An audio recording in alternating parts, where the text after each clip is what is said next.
Israel और Lebanon के बीच हालात बेहद गंभीर होते जा रहे हैं। इजराइल पर आरोप है कि वो लेबनान के रिहायशी इलाकों पर हमले करते जा रहा है और इन हमलों में सबसे ज्यादा नुकसान आम नागरिकों को उठाना पड़ रहा है। बच्चे, महिलाएं, बुजुर्ग, कोई भी सुरक्षित नहीं है। अगर हम हालात को समझे तो इजराइल लगातार एयर स्ट्राइक कर रहा है लेबनान के कई शहरों में। इन हमलों में घर तबाह हो रहे हैं, पूरे पूरे मोहल्ले खंडर में बदले जा रहे हैं। लेबनान की तरफ से कहा जा रहा है कि हमले सीधे आम लोगों को निशाना बनाकर किए जा रहे हैं। दूसरी तरफ इजराइल का कहना है कि वो आतंकी ठिकानों को निशाना बना रहा है। लेकिन सवाल उठता है, अगर सिर्फ आतंकी ठिकाने हैं तो आम लोगों को इतनी मौत कैसे हो रही है? अब इस मुद्दे पर दुनिया भी भटी हुई नजर आ रही है। कई बड़े देश इजराइल के खिलाफ आवाज उठा रहे हैं और इन हमलों की खुलकर निंदा कर रहे हैं। संयुक्त राष्ट्र में भी इस मुद्दे को उठाया गया है और सीजफायर की मांग तेजी से होती जा रही है। लेकिन इसके बावजूद इजराइल अपने ऑपरेशन को रोकने के मूड में नहीं दिखाई दे रहा है।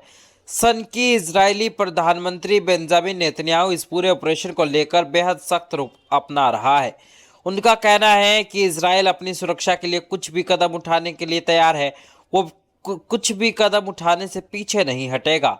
आलोचक कह रहे हैं कि नेतन्याहू की यह नीति हालात को और बिगाड़ रही है। कुछ लोग इसे राजनीतिक चाल भी बता रहे हैं ताकि अंदरूनी दबाव से ध्यान हटाया जा सके। लोगों का कहना है कि चुनावों में बेंजामिन नेतन्याहू को जाना है। चुनावों में जीत के लिए बेंजामिन नेतन्याहू ऐसे हमले दूसरे देशों पर कर रहे हैं। अब सबसे बड़ा सवाल यह है, क्या ये संघर्ष यही रुकेगा या फिर और तेजी से बढ़ता चला जाएगा?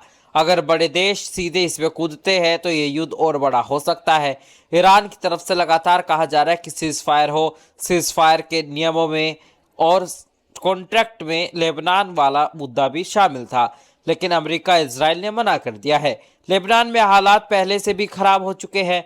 हाँ, अगर हमले जारी रहेंगे तो मानवीय संकट और गहरा सकता है।